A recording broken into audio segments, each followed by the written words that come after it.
Hi, I'm Danelle Boatman, and I am here with Lori Acciavati, and Lori is a professional technologist here at the Mary Bab Randolph Cancer Center in Morgantown, West Virginia. And Lori has agreed to talk to us about a form of technology that has an impact on adult learners and education. So thank you, Lori, for joining us, and do you want to tell a little bit about yourself and your background? Sure. As Danielle mentioned, I'm a professional technologist here at the Cancer Center.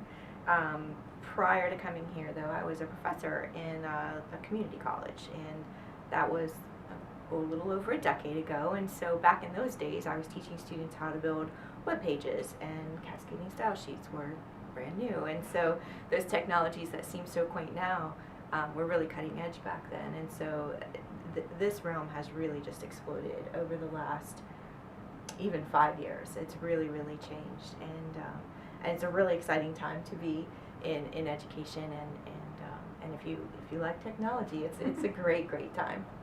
Yeah, great. So would you like to introduce us to the technology you're going to be talking about? Sure. What I'm going to talk about today is a product, or it's a platform more.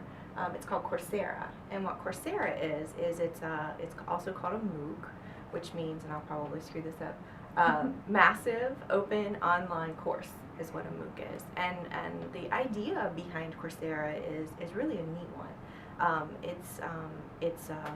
It's open, so it's free, and the courses are offered by large universities and organizations like West Virginia University. And they really just envision a future where everyone has access to advanced learning, and that people can better themselves and better their communities and better their families through this platform. And so it's a neat concept, and it's really a great product.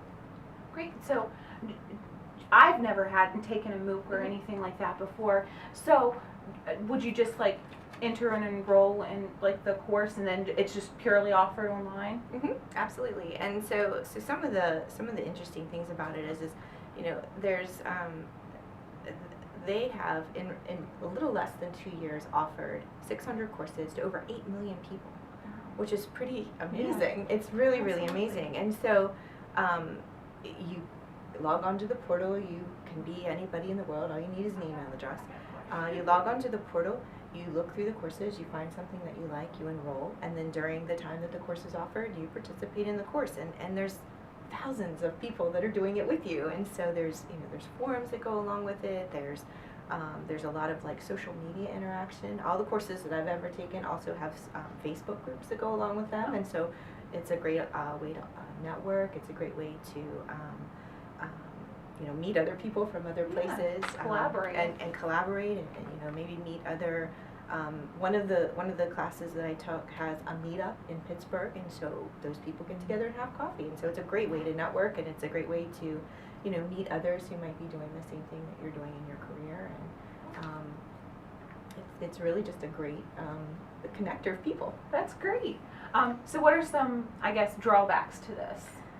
Well, some of the things that would maybe be negatives is there's only 400 courses. Oh, okay. So it's possible that whatever it is that you're interested in, you maybe couldn't find something that was interesting to you, because it's relatively new. Most of the courses are introductory, and so if you need something that's more advanced, you may or may not be able to find it in there. It's not a degree certificate program, so when you're done, really all you have is bragging rights. Yeah. They do have a little badge that you can post on Foursquare or LinkedIn, but for an employer that might not be enough to say, I did this. They might want something with a more certified or certificate or something like that, and it takes time. Yeah. It is a time commitment, and while it's sort of self-paced, it's also the courses run during a finite period of time, and there's requirements during that time, quizzes and tests and projects that are due. And so if you're busy and you're volunteering to do this and you're doing it just for yourself, sometimes those are the things that get nicked off the list when you're busy. So what would you say is a couple big positives for? What's the biggest thing for you? The biggest thing for me as a course coordinator was learning about how online courses are done well and done poorly, and I've had both, and so for me that's a positive, because that's really helped me in my career.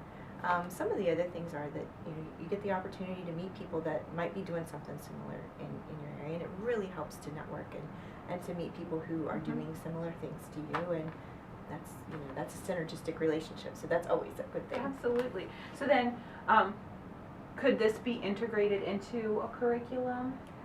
Um, it would be more like you would produce a curriculum and then add it to the Coursera Oh, okay. library.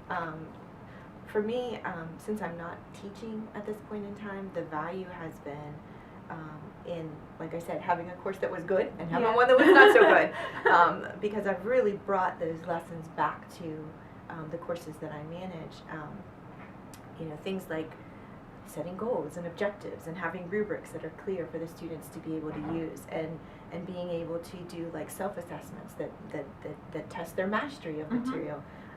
Those things in a course that's done well online help the student.